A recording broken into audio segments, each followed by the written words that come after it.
Together we decided on several things.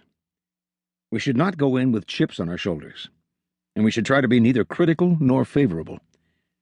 We would try to do honest reporting, to set down what we saw and heard without editorial comment, without drawing conclusions about things we didn't know sufficiently, and without becoming angry at the delays of bureaucracy. We knew there would be many things we couldn't understand, many things we wouldn't like, many things that would make us uncomfortable. This is always true of a foreign country. But we determined that if there should be criticism, it would be criticism of the thing after seeing it, not before.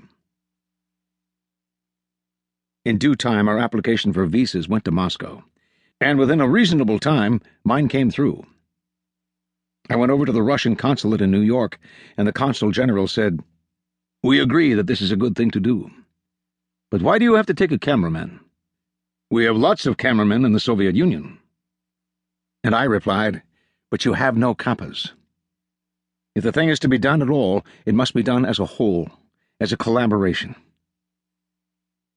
There was some reluctance about letting a cameraman into the Soviet Union, and none about letting me in, and this seemed strange to us.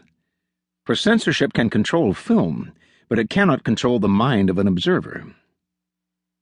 Here we must explain something that we found to be true during our whole trip. The camera is one of the most frightening of modern weapons, particularly to people who have been in warfare, who have been bombed and shelled. For at the back of a bombing run is invariably a photograph. In back of ruined towns and cities and factories, there is aerial mapping or spy mapping, usually with a camera.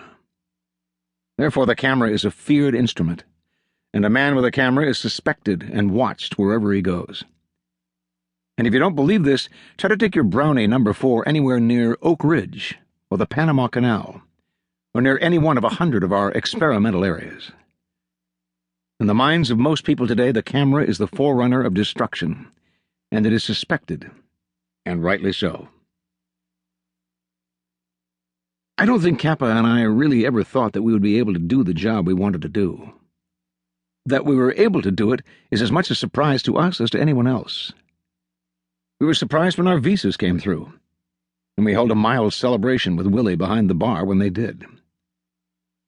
At that point, I had an accident and broke my leg and was laid up for 2 months.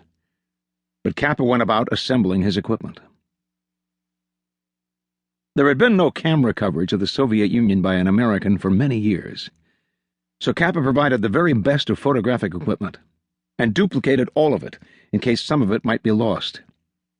He took the Contex and Rolleiflex that he had used during the war, of course, but he took extras also. He took so many extras and so much film and so many lights that his overweight charge on the overseas airline was something like $300. The moment it became known that we were going to the Soviet Union, we were bombarded with advice, with admonitions, and with warnings. It must be said, mostly from people who had never been there. An elderly woman told us in accents of dread, "Why, you'll disappear. You'll disappear as soon as you cross the border." And we replied, in the interest of accurate reporting, "Do you know anyone who has disappeared?" "No," she said. "I don't personally know anyone, but plenty of people have disappeared." And we said, "That might very well be true. We don't know, but can you give us the name of anyone who has disappeared? Do you know anyone who knows anyone who has disappeared?" And she replied, "Thousands have disappeared." And a man with knowing eyebrows and a quizzical look, the same man, in fact, who 2 years before had given the total battle plans for the invasion of Normandy in the Stork Club, said to us, "Well, you must stand in pretty good with the Kremlin, or they wouldn't let you in. They must have bought you." We said, "No, not as far as we know. They haven't bought us.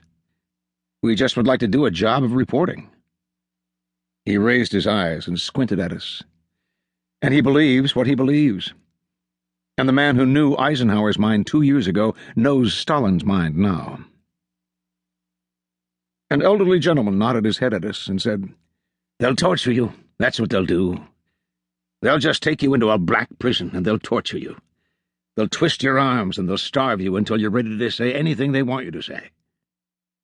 We asked, "Why? What for?"